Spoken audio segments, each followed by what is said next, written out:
పెద్దశంకరంపేట్ మండలం ప్రభుత్వ భూముల పర్యవేక్షించేందుకు అధికారులు కృషి చేయాలని నారాయణఖేడ్ ఎమ్మెల్యే డాక్టర్ పటోళ్ల సంజీవారెడ్డి అన్నారు. బుధవారం స్థానిక మండల ప్రజా పరిషత్ కార్యాలయంలో జరిగిన సర్వసభ్య సమావేశంలో మాట్లాడుతూ పెద్దశంకరంపేట్ కేంద్రంలో సర్వే నంబర్ 1, 258, 217, 238 భూముల అన్యాయకత్రం అయితే రెవెన్యూ అధికారులు తక్షణమే సర్వే చేపట్టి బౌండరీలను ఏర్పాటు చేయాలని అన్నారు.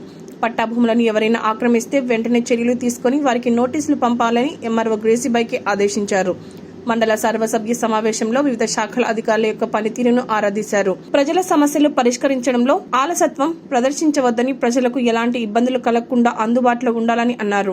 పార్టీలకు అతీతంగా అభివృద్ధి చేసుకోవడానికి అందరూ ముందుండాలని అన్నారు. ఈ కార్యక్రమంలో MPP Jaggam Srinivas, vice MPP Lakshmi Ramesh, sarpanch Satyanarayana, మాజీ జెడ్పీటీసీ సురేందర్ రెడ్డి, కాంగ్రెస్ పార్టీ అధ్యక్షులు రాయని మధుసూదన్, ఎంఆర్ఓ గ్రేసీబాయ్, ఎంపీడీఓ రఫీకున్నిసా, ఎంపీటీసీలు వీణా సుభాష్ గౌడ్, రాజు, దామోదర్, బోండ్ల దత్తు, దానంపల్లి నారాగౌడ్, ఆర్ఎన్ సంతోష్, ఆయా గ్రామాల సర్పంచులు, నాయకులు, సంబంధిత శాఖల అధికారులు పాల్గొన్నారు. 1 లక్షలు ఇచ్చారు. 1 కోటి గర్ల్స్ హాస్టల్ పోయిందని చెప్పేసి 1,30,00,000 తీసుకొని అక్కడ వాళ్ళు ఆల్రెడీ వాళ్ళు ఇంకో గర్ల్స్ హాస్టల్ కట్టడం జరిగింది. ఆ మిగిలిపోయిన స్ట్రక్చర్ ఏదైతే ఉన్నదో అది కూడా ప్రభుత్వ స్థలంలో ఉన్నది. కానీ ఇప్పుడు టీఆర్ఎస్ నాయకులు ఏం చేస్తున్నారంటే మాది ఏం చెప్తా ఉన్నారు, మళ్ళా సర్వే పెట్టిస్తే ఎట్టి పరిస్థితుల పై అధికారులతో సర్వే చేయించి ఈ ప్రభుత్వం స్థలం ఏదైతే ఇచ్చిందో ఈ మోడల్ స్కూల్కు మొత్తం ఈ మోడల్ స్కూల్కి ఇచ్చిన స్థలాన్ని మొత్తం కూడా కబ్జా తీసుకోవాలని చెప్పేసి ఖచ్చితంగా మళ్ళీ వాపసు తీసుకునే విధంగా నేను ట్రై చేస్తాను అని చెప్పి చెప్తా ఉన్నాను. వాళ్ళ ప్రిన్సిపాల్ను బెదిరించిందంట, నీకే అవసరం లేదని చెప్పేసి ప్రిన్సిపాల్ బెదిరించిందంట. మళ్ళీ ప్రిన్సిపాల్ కూడా బెదిరించి హాస్టల్ బిల్డింగ్ విషయంలో హాస్టల్ బిల్డింగ్ ఏదైతే నేషనల్ హైవేలో వచ్చిన ఏరియా ఉందో ఆ ఏరియా తర్వాత అంటే పార్షువల్గా పోయినటువంటి బిల్డింగ్స్ ఏదైతే మనకు హాస్టల్ కేటాయించిన G+1 కట్టిరో కట్టిన ఏరియాలో స్లాబ్ వేసిన తర్వాత నష్టపరిహారం ఇచ్చిన దాంట్లో ఏమో వేరే దగ్గర హాస్టల్ బిల్డింగ్ G+1 ఉండాలి యాక్చువల్లీ, కానీ G+ అంటే 40 స్టూడెంట్కి వచ్చేటట్టే ఉంది ఇప్పుడు అది. కానీ 100 మంది పిల్లలకు మనకు దాని కెపాసిటీ 100 మంది పిల్లలు చదువుకునేటట్టుగా హాస్టల్లో ఉండేటట్టుగా ఉన్నది. దీన్ని మనము ఏదైతే మిగిలిపోయిన బిల్డింగ్ ఉందో రోడ్ అవతల నేషనల్ హైవే అవతల ఆ బిల్డింగ్ కూడా నా దాంట్లోకి వచ్చింది, నువ్వు ఎందుకు దీంట్లో జోక్యం చేసుకుంటున్నావు అని చెప్పేసి పదే చెప్పడంతో పాటు నేను అట్లా కాదన్నా అని అంటే కూడా నీకు దెబ్బలు పడతాయి, ఈపులు పడగొడతామని చెప్పి బెదిరింపు చేయడము. తర్వాత పోలీస్ స్టేషన్లో పోయి కంప్లైంట్ పెట్టింది నా మీద. ఇద్దరు జగన్ సీనన్న చేసిండు, తర్వాత మురళి పంతులు చేసి నువ్వు ఉంటావా లేకపోతే ఉద్యోగం చేస్తావా లేకపోతే అని కూడా బెదిరించారు.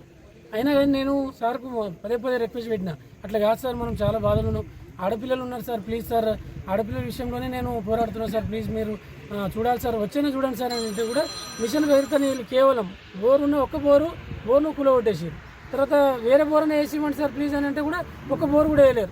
ఇప్పటి వరకు కూడా స్కూల్లో బిల్డింగ్లో బోర్ లేదు. ఇక్కడ ఉన్నటువంటి ట్రాన్స్ఫార్మర్లో ఎలాంటి పర్మిషన్, ప్రిన్సిపల్ పర్మిషన్ కనీసం మిమ్మల్ని అడిగానా మళ్ళీ నేను తీసుకుంటున్నా సార్ అని కూడా అడగలేదు.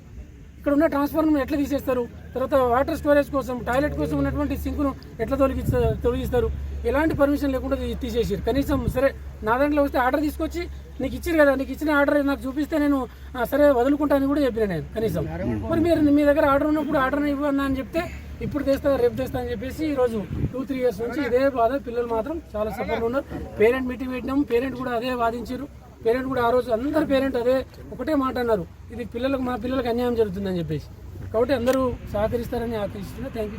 చెప్పలేదు, మేము అధికారంలోకి రాగానే మేడంకి చెప్పడం జరిగింది, తహసీల్దార్ గారికి, ఆర్డీఓ గారికి చెప్పడం జరిగింది. పాత కళ్యాణ లక్ష్మిలు ఎన్ని ఉంటాయని పార్టీ రైతాంగ సంతకం పెడతామన్నాము, సంతకం పెట్టేసినాము. ఆల్మోస్ట్ 1 నెల 2 నెలల లోపల ఒక్కటి కూడా మిగిలకుండా అన్ని కళ్యాణ లక్ష్మిలు వస్తాయని చెప్పేసి మీకు చెప్తా ఉన్నాం మేము. మేడం ఇంకేమైనా మొన్న కాకుండా పెండింగ్ ఉంటే కూడా మనం పంచుదాం. ఇప్పుడు కళ్యాణ లక్ష్మి చెక్కులు ఉంటే కూడా అది డేట్ ఒకటి ఎక్స్పైర్ అయింది, డేట్ చేంజ్ చేయడానికి పంపించిండు కదా, అవి రెడీ అయిపోతే రేపు ఎల్లుండే పెట్టేసుకుందాం. 27th రోజు అన్ని మండలాలలో పెట్టుకున్నాం. ఆర్డీఓ గారికి చెప్పిన అన్ని మండలాల్లో 1 అవర్ టైం ఇచ్చి, ఎందుకంటే అందరినీ కాన్స్టిట్యున్సీకి లెవెల్ ఇస్తే ఇబ్బంది అవుతున్నది. మండల్ లెవెల్లో అన్నీ రెడీ చేసి పెట్టండి.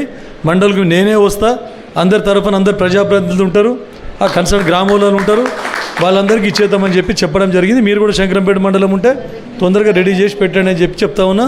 మరొకసారి మీకు ప్రభుత్వ స్థలం గురించి మాత్రం మరీ చెప్తున్నా, మీరు లీనియస్, మీరు ఎవ్వరు కొన్ని జాగాలో బెదిరింపులు వచ్చినాయి. ఇప్పుడు నారాయణఖేడ్ మండలంలోనే అప్పుడే బెదిరిస్తున్నారు అధికారులకు. తహసీల్దార్ పోయి సర్వే చేయడానికి పోతే నీ చూసుకుంటాం, మీ సంగతి చూసుకుంటామని బెదిరిస్తున్నారు. ఎవ్వరు అధికారులు భయపడవలసిన అవసరం లేదు. మీకు నేను అండగా ఉంటా, మా ప్రభుత్వం అండగా ఉంటుందని చెప్తా ఉన్నాను. ఎవరు బ్లాక్మెయిల్ చేసినా భయపడవలసిన అవసరం లేదని చెప్తా ఉన్నా మీకు. మీరు ఏమున్నదో మీ పనికి సక్రమంగా చేసుకుంటూ పోండి. ప్రజల ఆస్తి కాపాడదాం, అందరం కలిసి ప్రజల ఆస్తి కాపాడదాం. ప్రజల ఆస్తిని ప్రజల సంక్షేమం గురించే, ప్రజల అభివృద్ధి గురించే ఉపయోగపడే విధంగా మనం చేద్దాం. రెవెన్యూ ల్యాండ్స్ రికార్డు తీయండి. ఇప్పటికీ బినామీల పేర్ల మీద ఉన్నాయి, బినామీలు చేసుకొని రియల్ ఎస్టేట్ వాళ్ళకి అమ్మినారు. అవన్నీ రికార్డ్స్ తీయండి. ప్రభుత్వం కూడా చాలా సీరియస్గా ఉంది దాని మీద. మళ్ళీ కాస్తు కాలం ఇంట్రడ్యూస్ చేస్తూ ఉన్నారు. కాస్రా పానీ కాడికి వెళ్ళి మొత్తం గతంలో ఎవరు ఉన్నారో కాస్తుల వాళ్ళందరి పర్టికులర్స్ తీసి ఖచ్చితంగా వాళ్ళకి హ్యాండ్ ఓవర్ చేపిద్దాం. దయచేసి మీరు కూడా రైతులకు చెప్పండి. కొంతమంది భయభ్రాంతులకు గురి చేసి 5 లక్షలు ఇస్తాం, నీకు భూమి పోతుంది, 5 లక్షలు ఇస్తావా, 10 లక్షలు ఇస్తావా ఎకరంకి అని చెప్పేసి బలవంతంగా పైసలు తీసుకొని వాళ్ళకి రిజిస్ట్రేషన్ చేసి ఇస్తున్నారు.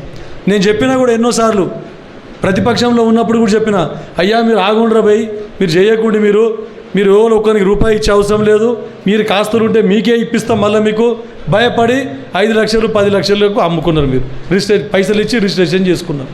వద్దంటే కూడా కొంతమంది ఏమో కోర్టుకు పోయిన కొన్ని ఆగిపోయినాయి. అందుకే ఎందుకు భయపడాల్సిన అవసరం ఏమున్నది? పైసలు ఇవ్వాల్సిన ఎవరికి ₹1 సంక్షేమ పథకాల గురించి కూడా, కళ్యాణ లక్ష్మిలో కూడా ఒక కళ్యాణ లక్ష్మి శాంక్షన్ చేస్తే ₹10,000 అంట. గతంలో జరిగిన ఇటువంటి ఒక దళిత బంధు వస్తే ₹3 లక్షల అంట. అందుకే మళ్ళీ మొన్న కూడా మీటింగ్లో చెప్పినా, ఇప్పుడు కూడా చెప్తున్నాను నేను, ఎవ్వరికి ₹1 కూడా మీరు ఎవరికి అధికారులకు కానీ ప్రజాప్రతినిధులకు కానీ ఇవ్వవలసిన అవసరం లేదు అని మీకు మరీ చెప్తా ఉన్నా. ఎవరైనా పైసలు అడిగితే మీ ఇష్టం, మీ పని అయిపోయిన తర్వాత మీ సంతోషంతో మీరేమైనా ఇచ్చుకోండి, నాకు అభ్యంతరం లేదు. కాకపోతే ఎవరైనా మీ పైసలు ఇస్తేనే పని చేస్తామని అంటే నా దృష్టికి తీసుకొని రండి, నేను మీ పని చేపిస్తా. ఎవరికి ₹1 ఇచ్చలేదని చెప్తూ ముగిస్తున్నాను.